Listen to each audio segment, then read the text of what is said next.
5 minutos de silencio se han guardado hoy en Riaza, en Segovia, el pueblo que acaba de perder a 4 vecinos. Una madre y sus 3 hijos pequeños murieron ayer en un accidente de tráfico. Su coche invadió el carril contrario y se chocó con un camión. La Guardia Civil investiga si causas médicas o una indisposición podrían estar detrás del accidente mortal de la Nacional 110. En unos instantes ampliamos la información. Buenas tardes. En Roales del Pan, en Zamora, también están de luto. Han decretado 3 días de duelo oficial por la muerte ayer de una joven de 27 años. Le atacaron varios perros de un pastor que estaban sueltos y sin vigilancia. Los vecinos están muy dolidos con este suceso, pero lo cierto es que estos animales no tenían ninguna denuncia. Sí que había recibido otra el pastor en el año 2016, pero había sido por otros animales. En cualquier caso, actualmente el pastor, que ha prestado declaración esta mañana en la comandancia de la Guardia Civil de Zamora, se enfrenta a un posible homicidio imprudente. La operación arrancó hace poco más de un año por 2 denuncias de clientes de banca online residentes en las localidades salmantinas de Babilafuente y Vitigudino. Actualmente hay 80 denuncias y más de 1.200 afectados en todo el país. Ya hay acuerdo entre PSOE y Sumar para formar un hipotético gobierno. Ambos han firmado hoy un pacto con más de 200 medidas. Entre ellas sí está la de reducir la jornada laboral a 37 horas y media sin rebajar los sueldos. Daniel de la Fuente. Ambas partes hablan de seguir consiguiendo avances sociales y se ven otros 4 años al frente del gobierno. La última pieza que faltaba en ese puzzle era la de reducir la jornada laboral y a primera hora de esta mañana conocíamos que ya había acuerdo entre Partido Socialista y Sumar. La jornada laboral media en España, según los convenios registrados en el Ministerio de Trabajo, es de 39 horas semanales, una menos que la jornada laboral máxima fijada en 40 horas. Eso sí, si hablamos de las horas realmente trabajadas, la jornada efectiva se sitúa en 37,8 horas. Si hay más posibilidad de que la gente joven se incorpore al trabajo, es estupendo. Yo estoy de acuerdo con que la gente compagine el mundo profesional con el mundo familiar. Es un poco conjugar los intereses de ambas partes. Los Estados miembros clausuran esta cita en León después de 2 días con el compromiso y la firma de un documento estratégico para legislar los derechos digitales. Un campo en el que la ministra Nadia Calviño ha recordado que España es pionera. En Madrid en los próximos años estará terminado el primer centro de neurotecnologías en toda Europa. Memento Mori se acerca a su estreno tras su paso por Seminci. Hoy aquí en el Teatro Zorrilla se han podido ver en primicia los 2 primeros capítulos de una serie que llegará a sus pantallas el próximo viernes. Y en el tiempo, miércoles de lluvias más débiles y dispersas, con viento moderado y temperaturas en claro ascenso. Ese aumento en los termómetros lo notarán sobre todo en la mitad oeste de Castilla y León.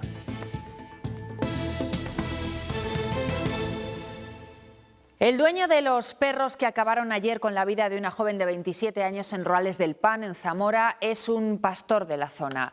Tenía a los animales sueltos y él no estaba vigilando. Ahora se enfrenta a un delito de homicidio imprudente. Esta mañana el pastor ha prestado declaración en la comandancia de la Guardia Civil de Zamora. Lo cierto es que no tenía una denuncia previa por estos animales, pero sí tenía otra en el año 2016 por otros perros. Se enfrenta a un posible homicidio imprudente. Por su parte, el ayuntamiento decretó 3 días de luto y no quieren todavía realizar ningún acto como minutos de silencio hasta que hayan despedido correctamente a esta joven tan querida en el pueblo. Una vez que la Guardia Civil finalice la investigación sobre los hechos, serán puestos a disposición judicial y, en principio, homicidio por imprudencia es el delito al que se puede enfrentar. Fue ayer por la tarde cuando ocurrió este terrible suceso entre las localidades de Roales del Pan y de La Iniesta. La Guardia Civil ha estado investigando en las últimas 24 horas este suceso que ha consternado a la localidad de Roales del Pan, en el cual esta joven era una vecina muy querida. Fue en la tarde de ayer cuando pasó todo. Arantxa iba andando por el camino cuando ocurrió el ataque. Llegó a alertar a su madre. Ha escuchado que se le acercaban unos perros ha dicho mamá, que vienen los perros y ya se ha parado la comunicación. Ruales ha amanecido consternado por este suceso. 3 días estará con las banderas a media asta. Era una chica muy querida en el pueblo.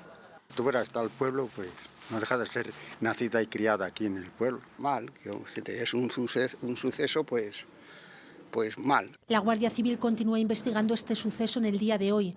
Desde el ayuntamiento han apuntado que la aparición de lobos ha alterado el comportamiento de los perros. Los animales son animales, tienen sus instintos, y más los animales de trabajo del campo. Sobre todo hay lobo, y el lobo altera el normal comportamiento de estos propios animales. También se preguntan dónde estaba el propietario de los perros. ¿El dueño dónde estaba? El pastor tiene que estar al cargo de sus animales. El dueño de los animales tenía denuncias previas, pero del año 2016, con otros perros. Si hubiera denuncias previas, podría llegar a ser considerado homicidio, con una pena máxima de 15 años. Esos perros que atacaron ayer a la joven están bajo custodia y una de las preguntas que sigue en el aire es ¿cuál va a ser su futuro? Según los expertos, lo habitual en estos casos es que sean sacrificados. Los animales, pues lo más normal es que siguiendo los protocolos que establece la nueva normativa de bienestar animal y la propia normativa autonómica, pues se proceda, previa autorización por la autoridad judicial competente, al sacrificio dado su eminentemente carácter peligroso. Perros pastores que podrían entrar en el catálogo de potencialmente peligrosos, al menos los mastines por sus características morfológicas, aunque en este caso lo más destacado de ellos es que son muy territoriales. Los perros pastores en sí no son peligrosos, lo que sí hay que matizar que en lugar de peligrosos hay que llamarlos territoriales y con lo cual ellos van a marcar su territorio. Si nosotros invadimos el territorio hay más probabilidades de que de que nosotros podamos salir agredidos. Lo que está claro es que tendrían que haber estado bajo la supervisión del pastor. Si está en un sitio cerrado, los perros y que está vallado ese sitio, los perros podrían estar sueltos porque está en un sitio cerrado. Y la supervisión del pastor sería como mínimo una vez al día. Si estuviese en un espacio abierto, se supone que el pastor tendría que estar con el ganado paseando y supervisando dónde están los perros y el ganado también. Y es que toda precaución es poca cuando las consecuencias pueden ser tan trágicas como las acontecidas en Roales del Pan.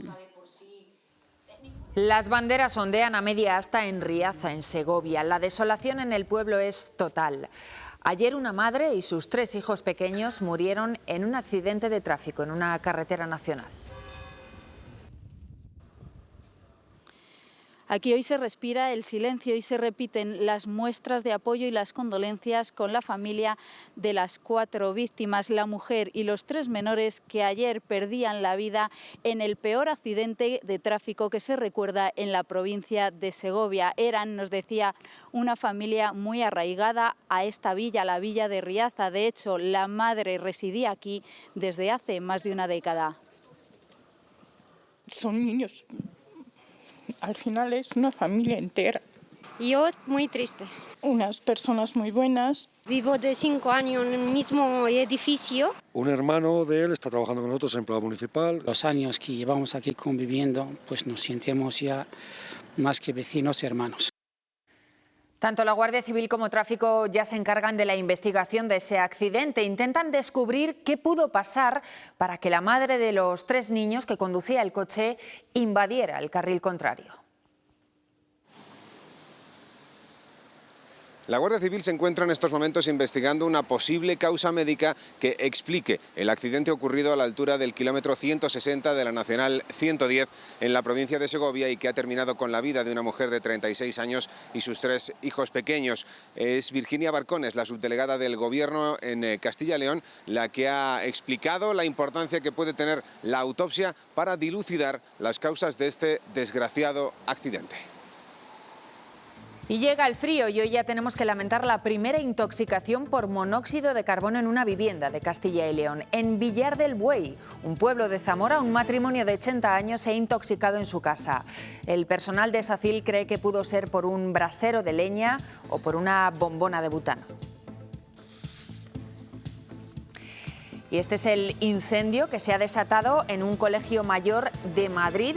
tras una fuga de gas. Pese a la voracidad de las llamas, no hay heridos, gracias a que el edificio, situado junto a la Universidad Complutense, fue rápidamente desalojado. Aún así, los estudiantes están recibiendo ayuda psicológica. Las primeras denuncias llegaron de dos pueblos, de dos municipios de Salamanca, Vitigudino y Babilafuente, y la Guardia Civil empezó a tirar del hilo.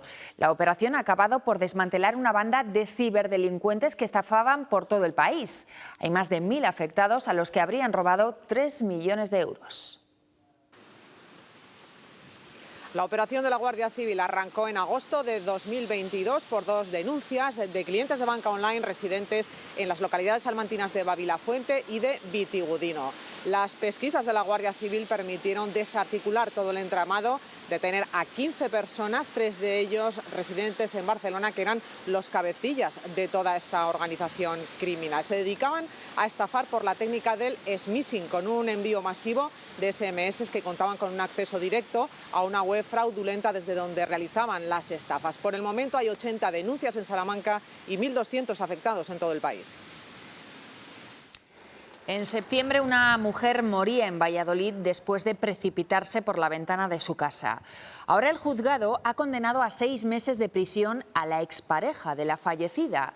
No estaba con ella en ese momento, pero ese mismo día había quebrantado la orden de alejamiento que tenía hacia la víctima.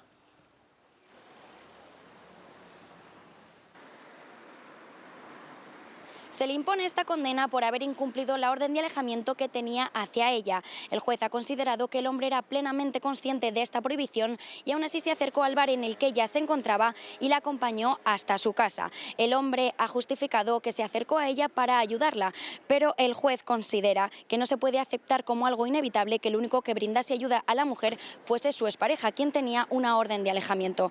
Recordemos que cuando la mujer se precipitó al vacío por la ventana, no estaba él en el domicilio. Ella se encontraba junto a su madre y a su hijo menor de edad.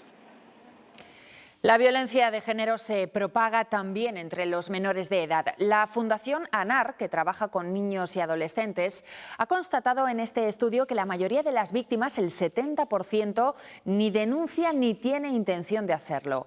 Es más, muchos de ellos no son conscientes de estar sufriendo ese tipo de violencia. Este estudio revela que la principal preocupación es la violencia de género.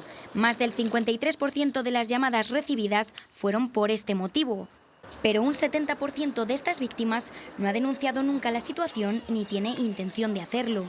Cuando hablamos de adolescente víctima que no tiene toma de conciencia, que además no se protege para nada, ¿no?, de esa violencia, porque al no identificarla la va tolerando, la va normalizando. También llama la atención el incremento que ha sufrido la violencia sexual.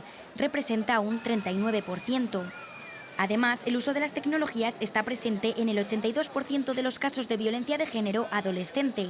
La violencia tecnológica, que es la que menos identifica, no pide ayuda y por tanto no se denuncia, ¿no?, porque además la menor adolescente víctima tiene que apoyarse en su entorno familiar cercano. El estudio se ha basado en los más de 20.000 niños y adolescentes que la Fundación ha atendido desde 2018 hasta 2022. Ahora, desde ANAR, demandan la creación y consolidación de políticas para poder hacer frente a estas violencias. Hoy se ha escenificado el acuerdo de gobierno al que han llegado PSOE y Sumar. En el pacto, más de 200 medidas, entre las que se incluye la reducción de la jornada laboral semanal a 37 horas y media, una de las exigencias de la formación de Yolanda Díaz. El pacto ya está sellado y el PSOE ha conseguido el apoyo de Sumar, que volvería a entrar en ese hipotético gobierno. El documento que han firmado hoy ambos partidos incluye también impuestos a la banca y a las grandes energéticas o la regulación de los alquileres. Daniel de la Fuente.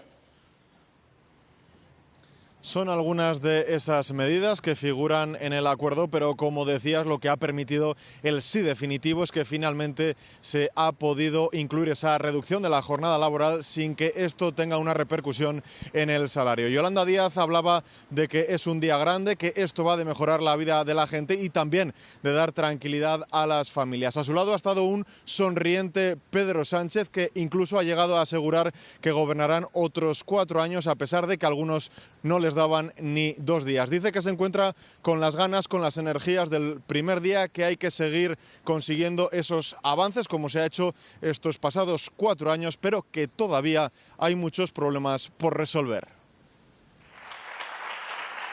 Querían dar muestra de buena sintonía y que reeditar el gobierno de coalición. Y hemos estado 5 años y vamos a estar otros 4 años más. Está cerca. Con esta firma, el Partido Socialista y Sumar ponen fin a las discrepancias. Compromiso para llegar al pleno empleo, apostar por la vivienda pública y una reforma fiscal con impuestos a la banca y las energéticas. Vamos a sentar las bases para que la vivienda sea un derecho, como dice nuestra Constitución, y no un problema. Vamos a aprobar una ley de paridad para garantizar que las mujeres ocupen el 50% del poder político y económico y ver si somos capaces de impulsar ese nuevo modelo de financiación autonómica. Tenemos que seguir subiendo los salarios en nuestro país y también el salario mínimo. Y algo que nos quedó pendiente, la regulación de los alojamientos turísticos. También eliminar los vuelos domésticos cortos, siempre que haya una alternativa ferroviaria. Y así hasta más de 230 medidas. Se quedan fuera del pacto abolir la prostitución o prohibir la gestación subrogada. Tampoco menciona alguna a la amnistía. Todo ello para garantizar... Primero, estabilidad. Segundo, convivencia. Y tercero, progreso. Que vamos a gobernar mejor. Eso sí, ahora toca esperar qué aliados se suman a la propuesta. También preguntar a sus bases. El Partido Socialista buscará el aval del pacto en su comité federal este mismo sábado. A raíz de este acuerdo, el Partido Popular ha intentado rebajar la euforia, asegurando que esto solo es papel mojado hasta que Puigdemont diga lo contrario, dejando claro el papel protagonista que tendrán las formaciones independentistas. Tampoco ha gustado a las patronales. Dicen que esas medidas que se han anunciado van a tener un impacto negativo en la actividad de las empresas, de las pymes y también de los autónomos. Recurriendo a la ironía. Es un acuerdo contra todo pronóstico. Así ha reaccionado Núñez Feijóo al acuerdo de PSOE y Sumar. Para el líder del PP es papel mojado porque... Pacten lo que pacte los integrantes del gobierno, sin los independentistas catalanes no habrá gobierno. También son vitales los votos de Unidas Podemos, que pese a formar parte de Sumar... No conocemos el detalle del acuerdo. No parece haber participado en las negociaciones con los socialistas. Cuando tengamos el documento podremos hacer una valoración. Más reacciones, como la de Vox, que en las redes sociales llaman elitistas a Sánchez y a Díaz. Pero, ¿y qué dicen los independentistas catalanes? Está muy bien que vayan de la mano PSOE y Sumar, eso ya se sabía, pero los números no dan. Sus votos, recuerdan, son imprescindibles y ahora mismo... Estamos lejos. Y para acercarse, el gobierno sigue intentando que Europa reconozca la oficialidad del catalán. La reforma indicará que se produce solo en el caso español. De esta forma se intenta calmar a aquellos países que temen casos parecidos con otras lenguas. Puigdemont, por su parte, mantiene su silencio y eso pese a que el Comité para la República, organización que encabeza, ha optado por bloquear la investidura de Sánchez. Lo ha dicho el 75% de quienes han votado en su consulta y son una parte mínima, apenas un 4,5% de quienes componen este comité. Una de las medidas que más ha llamado la atención del acuerdo ha sido la propuesta de reducción de la jornada laboral a 37 horas y media. Actualmente, aunque la jornada máxima en España está fijada en 40 horas, la jornada media, según los convenios registrados en el Ministerio de Trabajo, se sitúa en las 39 horas semanales. Cabe destacar que de esos convenios, al menos 1 millón de trabajadores ya tienen una jornada por debajo de las 37 horas y media. Me parece bien, si es posible, porque conciliar la vida y poder tener tiempo para redistribuir las cosas. Me parece un poco vergüenza que se reduzca la jornada laboral cuando toda la vida ha sido así. Si yo trabajara menos horas a la semana, es verdad que probablemente tendría más tiempo de ocio y consumiría más.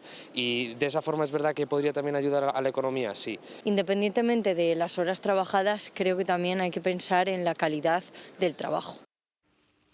Bueno, aunque el Estatuto de los Trabajadores fija en 40 horas la jornada semanal en España, aquí se trabaja de media 37,8 horas. Es la llamada jornada efectiva. Esto nos sitúa en línea con la media europea, que está en 37 horas y media, pero hay países como Grecia o Serbia que superan las 40 horas y otros como Holanda o Alemania con jornadas que rondan las 33 horas a la semana.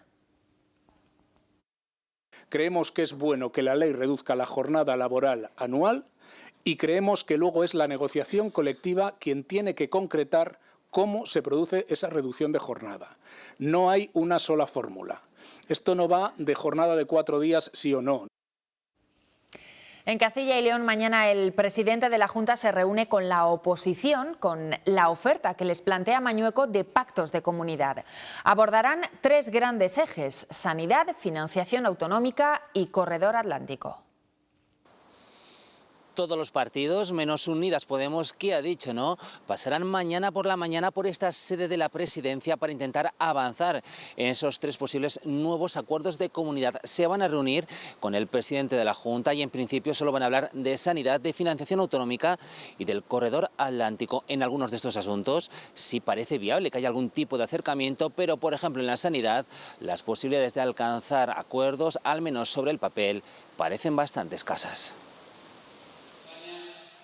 3 grandes pactos. Ofrezco mi mano tendida. Es lo que de esta manera planteó el presidente de la Junta hace 3 semanas en el debate sobre el estado de la comunidad. Y se tienen que realizar sin condiciones previas. Con ese punto de partida, el objetivo es cerrar acuerdos en 3 asuntos considerados de comunidad: sanidad, financiación autonómica e impulso del corredor atlántico.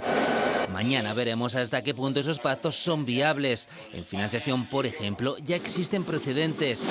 Pero si hablamos de nuestro sistema sanitario, parece muy difícil que haya consenso. De momento, Fernández Mañueco se va a reunir con todos los partidos, o con casi todos. Que haya acuerdo con el PSOE, como poco, parece complicado. Más fácil, en teoría, será con el socio del PP, con Vox. Sobre el resto de formaciones, por ahora, habrá que esperar. Menos con Unidas Podemos, que directamente ha decidido no acudir a la reunión. Pues el secretario de los socialistas de Castilla y León quiere aprovechar ese encuentro mañana con Fernández Mañueco para explicarle la situación de la sanidad. Tudanca irá a la reunión, sí, pero no para ser cómplice, dice, de más recortes. Y le voy a decir que nosotros no va a encontrar cómplices. ¿Qué es lo que quiere? Él no quiere pactos, quiere cómplices para los recortes que pretende seguir perpetrando en la sanidad pública de Castilla y León. Y en eso no va a encontrar al Partido Socialista. Nosotros vamos a seguir defendiendo a la gente de esta tierra y vamos a seguir defendiendo la sanidad pública en todo el territorio, con especial atención al medio rural. Sí. Más imágenes en León. Hoy se ha firmado un acuerdo pionero. Lo han suscrito los ministros de Telecomunicaciones de la Unión Europea, que han participado en la segunda jornada del encuentro informal. Los Estados miembros se comprometen a impulsar el desarrollo de las neurotecnologías. Consenso europeo para legislar y proteger los derechos digitales. Termina la Cumbre Europea de Ministros en León, de la que España sale reforzada. Va a ser el primer país del continente en contar con un centro de neurotecnologías. Estará en Madrid y en él se van a invertir 120 millones de euros que permitirán impulsar proyectos de investigación y también un ecosistema de empresas en una industria que se encarga de entender el cerebro y mejorar sus funciones. España es el primer país europeo que está poniendo en marcha un Centro Nacional de Neurotecnologías que estará situado en Madrid y para el que hemos previsto una inversión de 120 millones de euros para impulsar programas de investigación, redes de colaboración y generar un ecosistema de empresas y de emprendimiento en torno a las neurotecnologías. Ya hemos tenido las primeras heladas esta madrugada en Castilla y León. La mínima se ha registrado en el puerto de San Isidro, en León, con 1 grado bajo cero. Esta noche será más suave y las temperaturas subirán mañana entre 3 y 5 grados. Y en días como estos de frío, lluvia y viento, los alumnos de infantil de un colegio de Valladolid viven una auténtica odisea para llegar al comedor del cole. Algunos ni siquiera han aprendido a caminar, pero las instalaciones donde comen están a 250 metros y tienen que llegar atravesando el patio. Los padres piden una solución urgente. No es un problema nuevo. La Asociación de Padres y Madres de este colegio Alonso Berruguete de Valladolid llevan años reclamando la construcción de un nuevo edificio para poder ofrecer todos los servicios a los estudiantes de este centro, pero el problema ahora se agudiza con la llegada de los alumnos más pequeños, los de infantil. Tienen que recorrer todos los días 250 metros, atravesar el patio para poder llegar desde sus aulas hasta el comedor. Hay que tener en cuenta que algunos apenas tienen 1 año y que el tiempo no no se lo pone fácil. Días de lluvia, de frío, tienen que atravesar igualmente este patio. Por eso los padres piden a la Junta una solución urgente. No dan abasto, claro, son 2 técnicos por clase. Si tienes 15 niños en la clase o 13 niños, 8 van a comedor, una persona se tiene que quedar con el resto de los niños y la otra persona hace turnos para irles llevando y trayendo. O sea, es que además con el riesgo que supone que esa persona se caiga. Pero son los profesionales los que desplazan a esos niños y vuelvo a decir que es un centro que ya se conocía las circunstancias y cómo estaba el comedor en ese centro. Continúan los bombardeos israelíes sobre Gaza. Según Hamás, han muerto más de 700 palestinos en esta jornada. Hoy el grupo terrorista ha liberado a 2 de los más de 200 rehenes que tienen en su poder, mientras Israel sigue posponiendo la invasión de la franja. Es una de las 2 rehenes que Hamás ha liberado esta madrugada. A sus 85 años ha descrito como un infierno el tiempo que ha pasado tras ser secuestrada por los milicianos palestinos en un kibutz junto a su marido. Me llevaron con las piernas en un lado y la cabeza en otro en motocicleta. Ha contado que la golpearon en las costillas cuando la trasladaban a Gaza, pero que una vez allí recibió un buen trato. Dice que Hamás llevó a los secuestrados a una enorme red de túneles y que allí los dividió en grupos. Acabar con esa red de túneles en Gaza es uno de los objetivos de Israel. Sus bombardeos habrían matado a 700 personas hoy según Hamás. Todavía no lanza su ofensiva terrestre mientras continúa recibiendo apoyo internacional. El presidente francés Emmanuel Macron ha propuesto junto a Netanyahu que la coalición contra el Estado Islámico también combata a Hamás. Que nos unamos en una coalición regional e internacional para luchar contra los grupos terroristas que nos amenazan a todos. Además de junto a Gaza, Israel también acumula tropas en su frontera con Líbano ante el riesgo de un enfrentamiento abierto con Hezbollah. Las Cajas Rurales de Castilla y León estamos donde tú quieres estar. Tu trabajo lo quieres en tu tierra y tu negocio en el mundo entero. Juntos hacemos realidad los sueños. Tú crees en el futuro y nosotros en ti. La compraventa de viviendas se desploma en agosto en nuestro país, aunque en el caso de nuestra comunidad es un ligero descenso con respecto a hace un año y si lo comparamos con el mes anterior, incluso repuntan. Aquí se han realizado un 12% más de operaciones que en julio.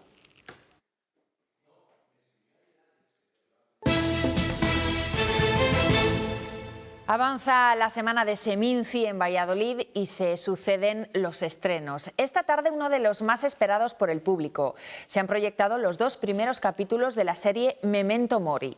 Se basa en la trilogía del vallisoletano César Pérez Gellida y se grabó en la ciudad. También la podrán ver aquí en Castilla y León Televisión en unos meses. Todo comenzaba esta tarde en este fotocall que se encuentra a mis espaldas para luego pasar a la sala y poder ver en primicia esos 2 primeros capítulos de la adaptación de la novela de César Pérez Gellida. Un asesino que mata a ritmo de rock, un elenco que combina actores consagrados como Juan Echanova o, por ejemplo, John González con emergentes y una localización que sitúa a Valladolid como protagonista de la historia. Esos son algunos elementos de la serie Memento Mori que hoy se ha presentado aquí en el Teatro Zorrilla en el marco de la gala UNESCO ante un auditorio que agotaba las entradas los primeros días. Había expectación, sí, mucha expectación y por las caras que hemos podido ver entre los asistentes podemos asegurar que esta serie nos va a tener pegados a las pantallas el próximo 27 de octubre, día que, por cierto, se estrena en la plataforma Amazon Prime. Para mí ya es un éxito el hecho de que tenga una vida audiovisual, algo que en su día partió de mi cabeza. Y ahora mismo, si yo tuviera que escribir sobre Augusto Ledesma, no podría enajenarme de la figura de John González. Me pasa con el personaje de Sancho también.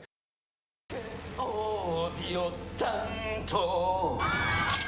Nunca me habían ofrecido un personaje, el antagonista, el malo, ¿no? Siempre he hecho del ético, el moral, el razonable, el bueno de la serie. Augusto Ledesma es el sociópata cultivado y narcisista al que intenta dar caza el inspector Ramiro Sancho. Me dijeron, un personaje, un tío grande, un poco bruto, que no mide sus fuerzas. Digo, pero estás hablando de mí, ¿no? El personaje. Digo, pues ya está, lo tengo que hacer. Tranquilo, Sancho. Tranquilo. Este thriller en el que Valladolid es un personaje más nos lleva a descubrir cómo funciona la mente criminal. Creo que es un trampolín para poner sobre la mesa temas relacionados con la salud mental, con, para mí, la moralidad sobre lo que está bien y lo que está mal. Nos está poniendo en jaque solo para demostrarnos su poder. Yo creo que se va a hablar va a generar mucha conversación como uno, si no es el thriller del año, uno de los thrillers de la ficción española de los últimos años. Es el resultado de 8 años de producción y más de 2 meses de rodaje. Hacer acuerdos muy complicados con muchas partes, desde instituciones hasta distribuidores internacionales, y eso es realmente, necesita una creatividad a veces mucho mayor que la de escribir un guión. Manuela Bellés, Juan Echanove, Carlota Baró y Fernando Soto son otros de los personajes que recorren las calles de Valladolid. Estos asesinos en serie